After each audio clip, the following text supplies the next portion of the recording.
بسم الله الرحمن الرحيم. الذين يحملون العرش ومن حوله يسبحون بحمد ربهم ويؤمنون به ويستغفرون للذين آمنوا ربنا وسعت كل شيء رحمة وعلما فاغفر للذين تابوا واتبعوا سبيلك وقهم عذاب الجحيم ربنا وأدخلهم جنات عدن التي وعدتهم ومن صلح من آبائهم وأزواجهم وذرياتهم إنك أنت العزيز الحكيم وقهم السيئات ومن تق السيئات يومئذ فقد رحمته وذلك هو الفوز العظيم إن الذين كفروا ينادون لمقت الله أكبر من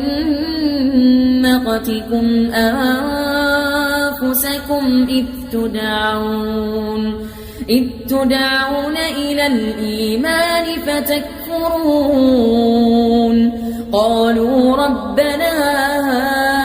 أمتنا اثنتين وأحييتنا اثنتين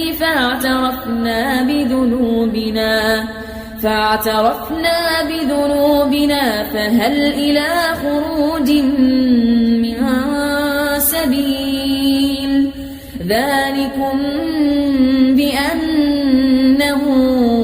إذا دعي الله وحده كفرتم وإن يشرك به تؤمنوا فالحكم لله العلي الكبير هو الذي يريكم آياته وينزل لكم من السماء رزقا وما يتذكر إلا من ينيب فادعوا الله مخلصين له الدين ولو كره الكافرون رفيع الدرجات ذو العرش يلقي الروح من أمره على من يشاء من عباده لينذر يوم التلاق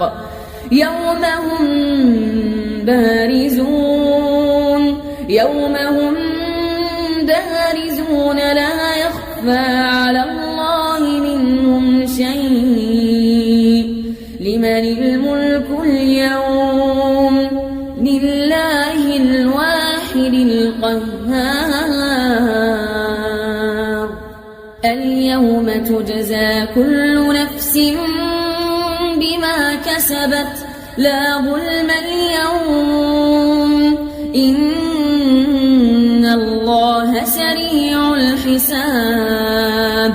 وأنذرهم يوم الآزفة إذ القلوب لدى الحناجر كاظمين ما للظالمين من حميم ولا شفيع